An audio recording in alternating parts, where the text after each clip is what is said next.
Sabe, existe uma textura muito específica no silêncio que preenche um quarto logo após uma catástrofe emocional.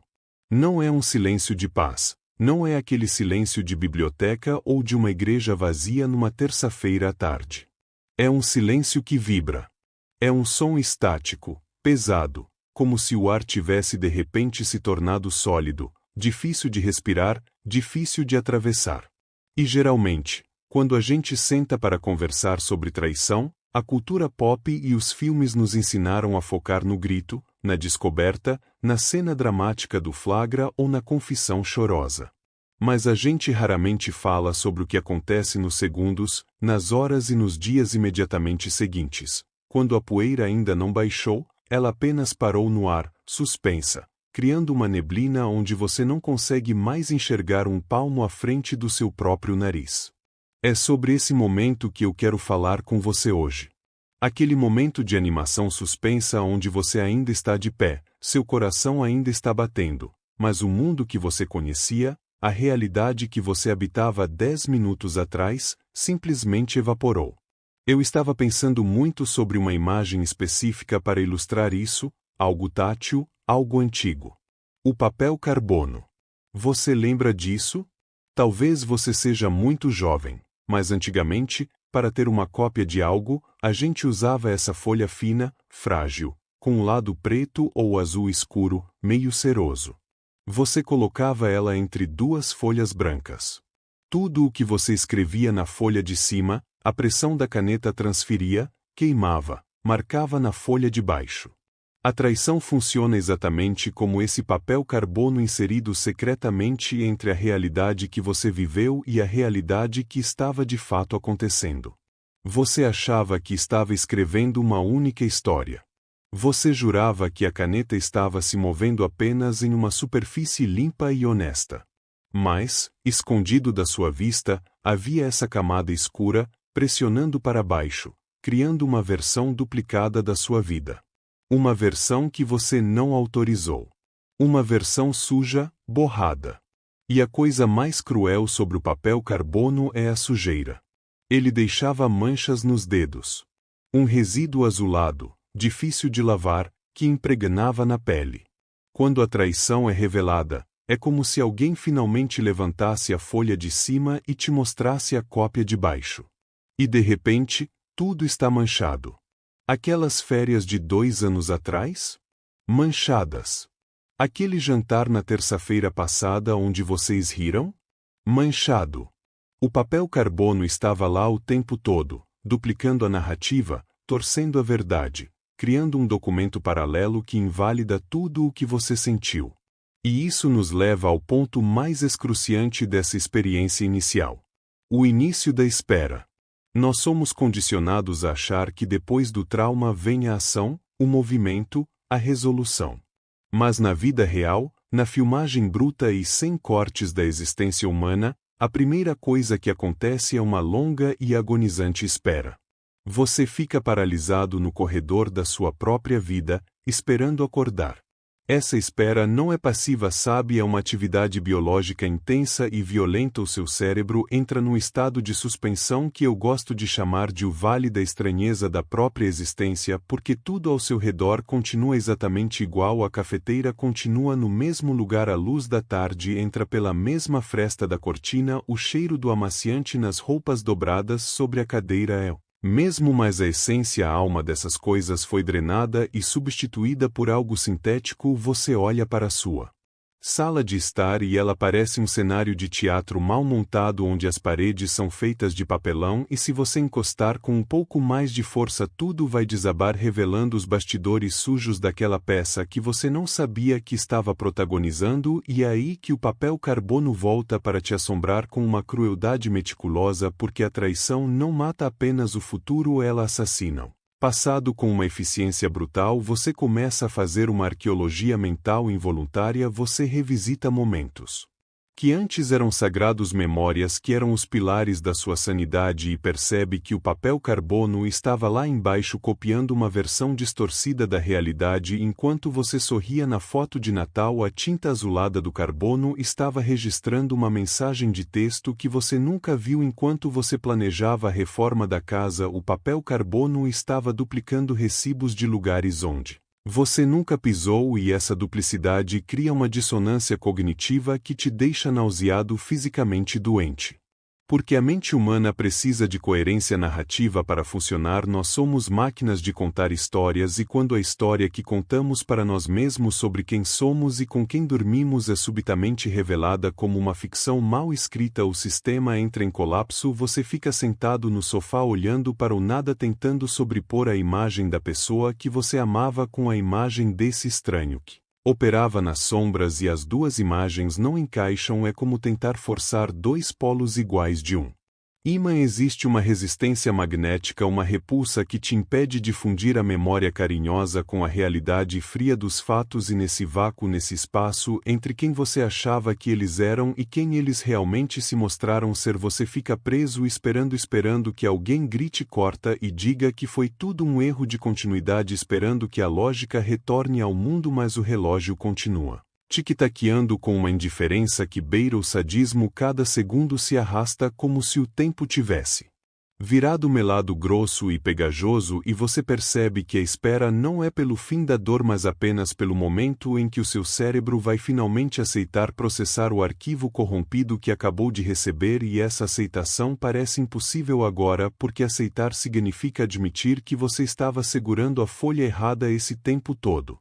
E é exatamente aí que entra a metáfora do papel carbono que eu preciso que você visualize agora com clareza absoluta. Pense naquelas folhas antigas, escuras e frágeis que ficavam escondidas entre a folha branca original e a cópia de segurança, porque a traição funciona com essa mecânica sorrateira e invisível durante todo o tempo em que você acreditava estar escrevendo uma história única e sagrada. Na folha de cima, com a caneta da confiança pressionando o papel com firmeza, existia uma camada oculta logo abaixo, registrando uma versão distorcida e suja da realidade. E o problema do papel carbono não é apenas que ele duplica o que foi feito, é que ele faz isso no escuro, sem que a folha principal saiba que cada movimento, cada palavra e cada gesto de afeto estava sendo calcado em um registro paralelo de mentiras. E quando a revelação finalmente acontece, é como se alguém puxasse a folha branca de repente e te obrigasse a olhar para a cópia borrada que estava por baixo esse tempo todo. E o que você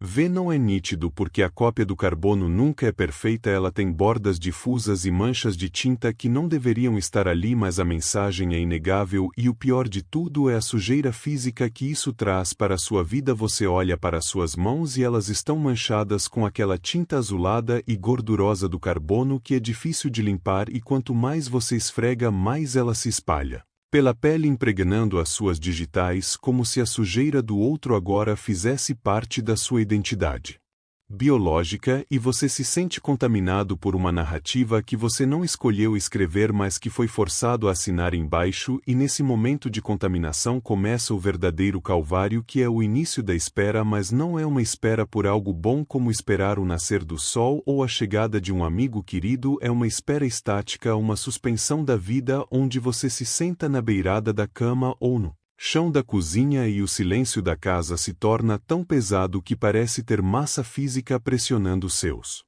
tímpanos, e você espera que a dor diminua, mas ela não diminui, ela apenas muda de forma, deixando de ser uma facada aguda para se tornar um peso constante e surdo no peito. E você espera por uma explicação que faça sentido, mas lá no fundo você sabe que nenhuma combinação de palavras no dicionário humano será capaz de limpar a tinta daquele papel carbono ou restaurar a brancura da folha original, que agora parece tão ingênua e distante, e você fica ali paralisado observando a poeira dançar na fresta de luz da janela sem conseguir se mover.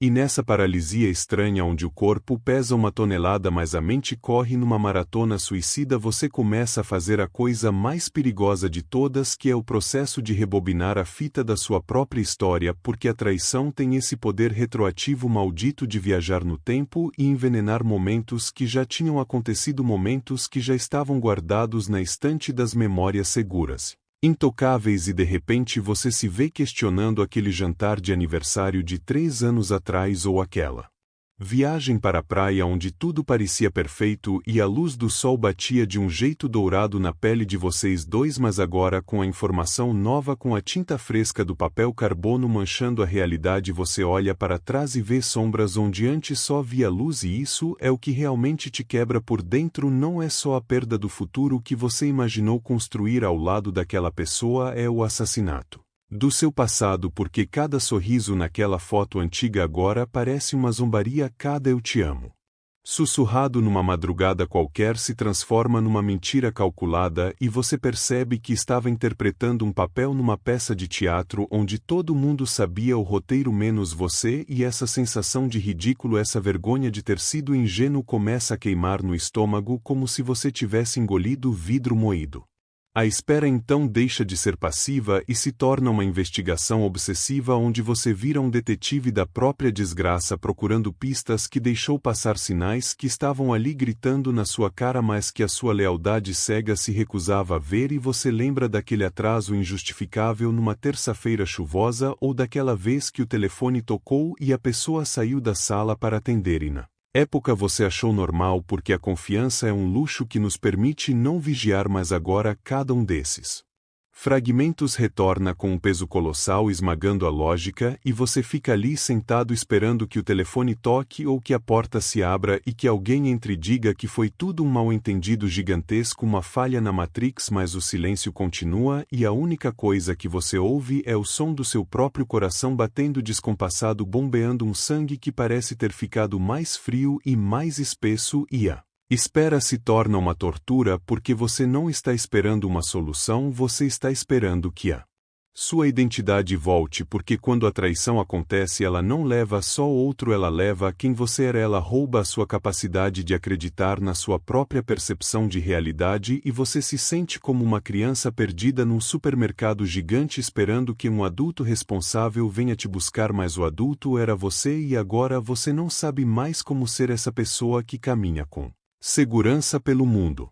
E você volta para casa e encara as paredes, e é aí que a imagem do papel carbono me vem à mente de uma forma violenta, quase física. Sabe aquele papel carbono antigo, aquela folha azul escura meio cerosa que a gente usava nas máquinas de escrever ou nos bloquinhos de recibo, que manchava a ponta dos dedos de uma tinta oleosa e persistente? Pois é, a traição tem essa textura, ela é um papel carbono que foi colocado errado na impressora da vida, porque durante anos ou meses você jurava que estava escrevendo a sua história na folha de cima, pressionando a caneta com força, colocando toda a sua intenção em cada palavra, em cada promessa, em cada plano de futuro, acreditando piamente que aquela pressão estava sendo transferida para a folha de baixo, criando uma cópia fiel, uma duplicata de segurança que ficaria guardada nos arquivos da eternidade. Mas a traição é o momento em que você levanta folha principal e descobre que o papel carbono estava virado ao contrário, ou pior, que ele nem estava lá.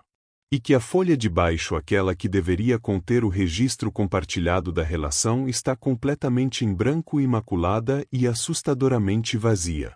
Você percebe que estava escrevendo sozinho esse tempo todo, fazendo uma força descomunal para marcar o papel, e agora tudo o que você tem são as marcas de baixo relevo na folha branca, os sulcos onde a caneta passou, mas sem tinta, sem cor, sem a prova de que aquilo existiu para outra pessoa da mesma forma que existiu para você. E essa descoberta te lança no início da espera, que é uma fase muito específica e perigosa do luto, porque não é uma espera passiva de quem aguarda o ônibus no ponto, é uma espera febril de quem aguarda o diagnóstico de uma doença terminal, mesmo sabendo que os sintomas já tomaram conta do corpo todo, e você começa a fazer uma arqueologia forense dos seus próprios dias, revirando o lixo da memória, procurando o momento exato em que o carbono foi retirado.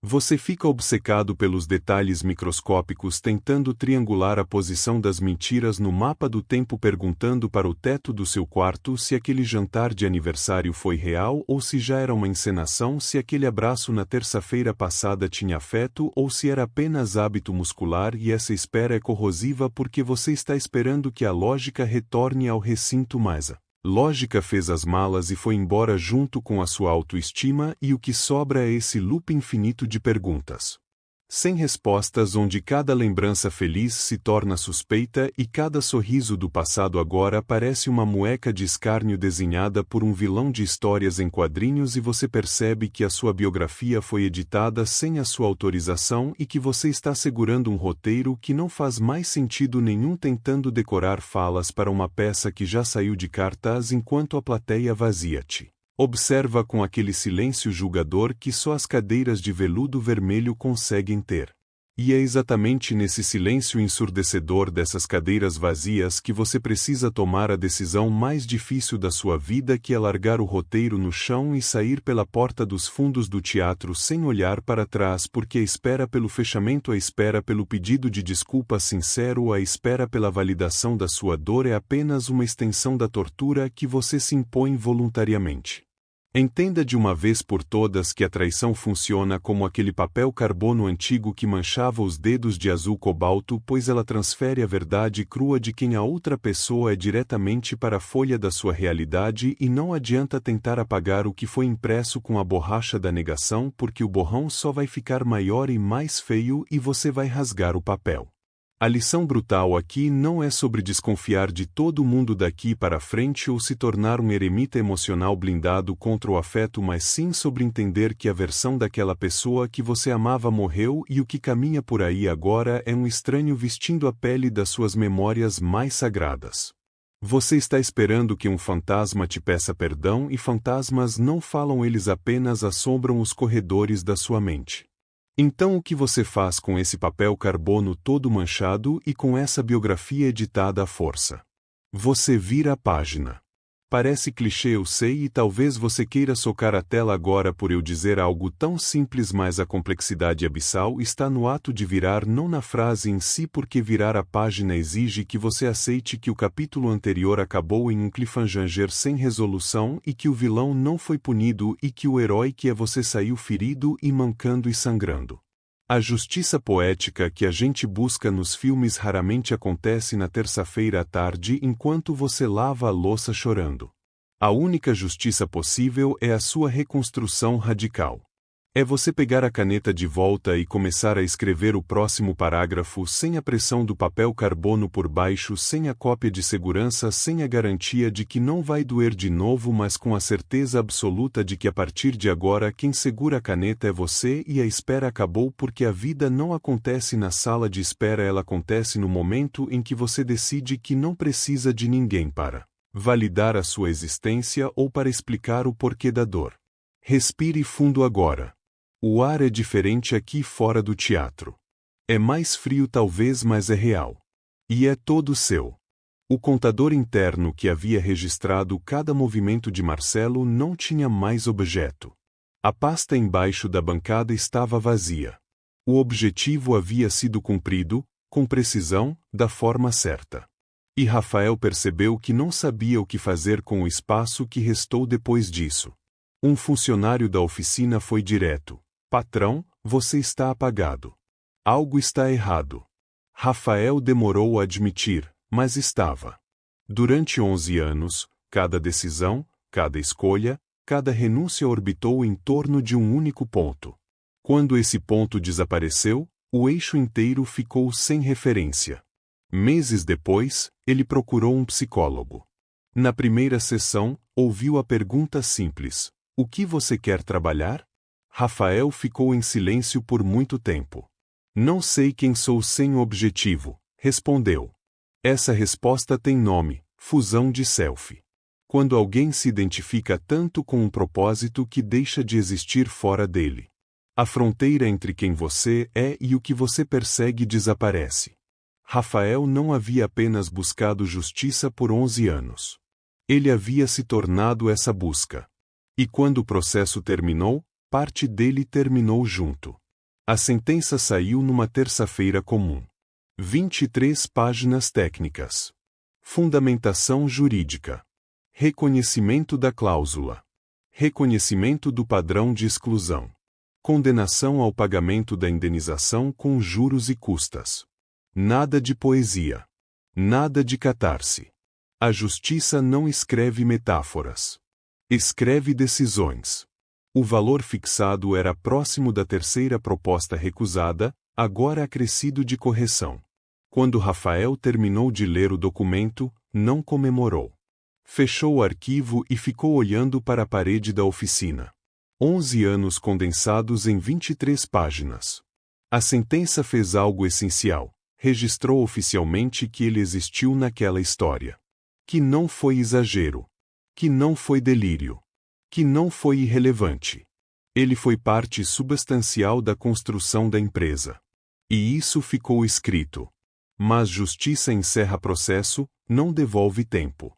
Nos meses seguintes, Rafael começou a perceber o que havia deixado passar enquanto organizava a vida em torno de uma única meta. Uma relação que poderia ter se tornado séria foi encerrada porque não era o momento. Um amigo se afastou porque conversar com Rafael era como falar com alguém que estava sempre parcialmente ausente. Uma viagem foi cancelada 3 vezes porque sempre havia algo estratégico a resolver. Nada disso era irreparável. Mas exigia um tipo de presença que ele não havia praticado em mais de uma década. Relações não funcionam como ações judiciais. Elas não acumulam provas. Não esperam o momento ideal. Elas acontecem, ou deixam de acontecer, enquanto você está ocupado demais lutando outra batalha. O contrato de papel carbono foi devolvido pelo advogado após o encerramento definitivo do processo. Já não era prova. Era apenas papel. Rafael o segurou por alguns minutos, sentindo o peso simbólico de algo que tinha guiado sua vida por tanto tempo. Durante 11 anos, aquele documento foi âncora, bússola e combustível. Agora era tinta desbotada em uma folha frágil. Ele poderia ter queimado. Poderia ter guardado novamente no livro. Em vez disso, emoldurou. Colocou na parede da sala de reuniões da oficina, sem legenda. Quando alguém perguntava o que era, respondia, um lembrete. Lembrete de quê? De que todo papel que você assina importa. E de que tudo que você constrói com alguém. Existe uma frase atribuída a Marco Aurélio: a melhor vingança é não se tornar como o teu inimigo. Rafael nunca leu isso, mas viveu a tensão dessa ideia. Durante 11 anos, tornou-se parcialmente parecido com Marcelo. Frio. Calculado. Estratégico. Subordinando tudo ao objetivo. A diferença, e ela importa, é que Rafael queria recuperar o que havia sido tirado. Marcelo quis tirar. Mas a fronteira entre justiça obstinada e endurecimento permanente é mais fina do que parece quando você está imerso na própria história. A pergunta central nunca foi se Rafael venceria. Ele venceu. Recebeu o que era devido. Restabeleceu o próprio nome. O mercado reagiu. A reputação de Marcelo foi atingida. O processo cumpriu sua função. A pergunta real veio depois: quem ele escolheria ser quando não precisasse mais lutar? Porque existe um risco silencioso depois da reparação. Você pode continuar vivendo como se ainda estivesse em guerra. Pode transformar prudência em desconfiança constante. Pode usar maturidade como justificativa para nunca mais se permitir vulnerabilidade. Rafael quase fez isso. Quase deixou a vitória virar identidade. Mas percebeu que, se continuasse organizando a vida como reação à traição, Marcelo ainda estaria decidindo sua arquitetura interna. E isso seria uma derrota invisível. Liberdade real não é ganhar o processo. É parar de estruturar o futuro em função do que alguém fez no passado. O contrato na parede não é troféu. Não é ameaça. É limite materializado. Um lembrete de que confiança não exclui formalidade. E de que parceria exige clareza. Mas o que ficou fora da moldura ninguém vê. Os anos investidos em silêncio. As noites reorganizando estratégia. As conversas que não aconteceram. As oportunidades adiadas. O homem que ele poderia ter sido se não tivesse precisado se tornar outro por tanto tempo. Vingança é só o veículo. Justiça é só o instrumento. A história real é sempre sobre o que você deixa para trás enquanto dirige. Em algum momento da sua vida, alguém vai te tratar como variável. Vai calcular que sua contribuição custa mais do que vale. Vai fechar a porta e colar um bilhete. A questão não é se isso acontecerá. É em quem você vai precisar se transformar para responder. E, principalmente, se você vai fazer essa transformação com consciência. Rafael pagou um preço. Recuperou dinheiro. Recuperou reconhecimento. Recuperou coerência narrativa. Mas também precisou reaprender a existir sem um inimigo como referência. Essa foi a parte mais difícil. Hoje, quando olha para o contrato, ele não sente raiva. Não sente triunfo. Sente neutralidade. E neutralidade é sinal de que a história deixou de comandar o presente. No fim, a sentença foi apenas um ponto final jurídico. O verdadeiro encerramento aconteceu no dia em que Rafael percebeu que não precisava mais provar nada. Porque a maior vitória não é condenar quem te feriu. É não permitir que essa ferida dite quem você será daqui para frente. O contrato permanece na parede. Mas a vida, finalmente, voltou a acontecer fora dele.